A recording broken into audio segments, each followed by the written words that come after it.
அன்பு வணக்கம். மீண்டும் உங்களை சந்திப்பதில் மிக்க மகிழ்ச்சியாக இருக்கிறது. தொல்காப்பியத்தை தொட்டுவிட்டு நான் நின்றுவிட்டேன். இந்த தொல்காப்பியம் இலக்கண நூல் என்ற மட்டில்தான் சாதாரணமாக எங்கள் எல்லோருக்குமே தெரியும்.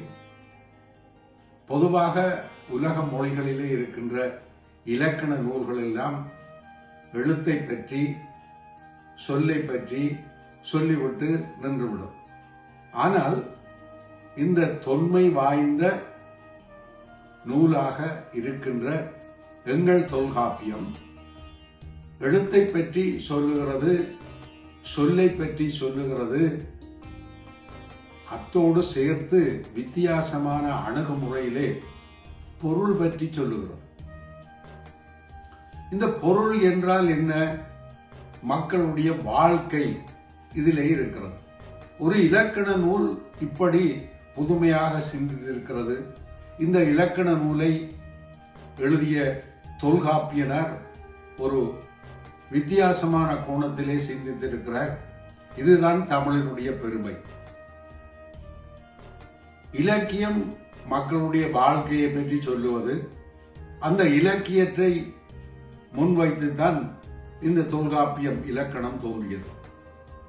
இந்த தொல்காப்பியத்திலே இந்த பொருள் பற்றிய நிலையிலே தொல்காப்பியனர் என்ன சொல்லி இருக்கிறார் தெரியுமா? உயிர்களின் தோற்றம் பற்றி சொல்லி இருக்கிறார்,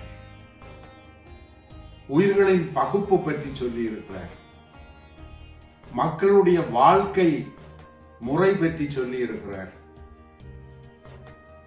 அது மாத்திரமல்ல, காலத்தை பற்றி சொல்லி இருக்கிறார், பருவங்களை பற்றி சொல்லி இருக்கிறார்.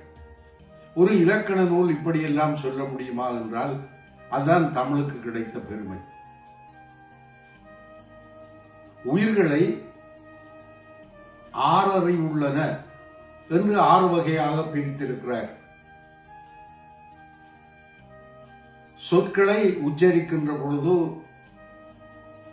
எழுத்துக்களை உச்சரிக்கின்ற பொழுது அந்த எழுத்துக்கள் எப்படி பிறக்கின்றன என்று விஞ்ஞானிகள் கண்டுபிடிக்க முதலே ஒரு விஞ்ஞானியாக இருந்து இந்த இலக்கண நூல் செய்தவர் சொல்லி இருக்கிறார் தொல்காப்பியம். அதுதான் தொல்காப்பியம் தமிழின் பெருமையை கூறுகிற நூலாக இருக்கிறது என்று நினைக்கின்றேன். ஆனா, ஆவன்னா, ஈனா என்றெல்லாம் சொல்லுகிறோம். அவற்றை உச்சரிக்கின்ற பொழுது எங்களுடைய நாக்கு எங்கே தொடுகிறது, எங்கே விடுகிறது என்ற அந்த நுண்மான் நுழை புலனை எல்லாம் இந்த தொல்காப்பியம் சொல்லி இருக்கிறது. காலத்தை பற்றி சொல்லி இருக்கிறது. என்னென்ன காலம் எல்லாம் இங்கே வரும்? கூதிர் காலம் வரும், முன்பனி காலம் வரும், பின்பனி காலம் வரும், மாறி வரும், கோடை வரும், வசந்தம் வரும். இவற்றையெல்லாம் ஒரு இலக்கண நூல் சொல்லி இருக்கிறது. நினைத்து பார்க்கவே ஆச்சரியமாக இருக்கிறது அல்லவா? அது மாத்திரமல்ல, மக்களுடைய வாழ்க்கை முறையை அகம் என்றும் புறம் என்றும் பிரித்து தொல்காப்பியம் சொல்லி இருக்கிறது. அகம் என்றால் காதல் சார்ந்த வாழ்க்கை, புறம் என்றால் காதல் சாராத வாழ்க்கை. அந்த புறம் என்னும் பொழுது அதிலே வீரம் வருகிறது, கொடை வருகிறது. இவையெல்லாம் புறம் சார்ந்தது என்று ஒரு இலக்கண நூல் சொல்லி இருக்கிறது. அகம் சார்ந்தது எங்களுடைய பழைய தமிழருடைய வாழ்விலே காதல் எப்படி முக்கியத்துவம் பெற்றிருக்கிறது. காதல் என்பதே அகத்தில் தானே தோன்றக்கூடிய ஒன்று. அதனால் காதலை அகம் என்று வைத்திருக்கிறார் தொல்காப்பியனர்.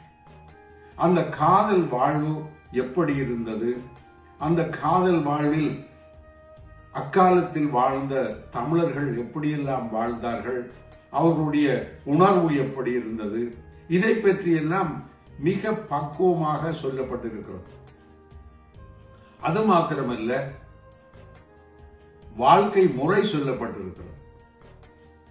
முதுமை எப்படி இருக்கும், இளமை எப்படி இருக்கும், இந்த இன்பமான வாழ்வு எப்படி இருக்கும் என்று சொல்லுகிற ஒரு நிலை உலகத்திலே எந்த ஒரு மொழியிலும் இல்லை.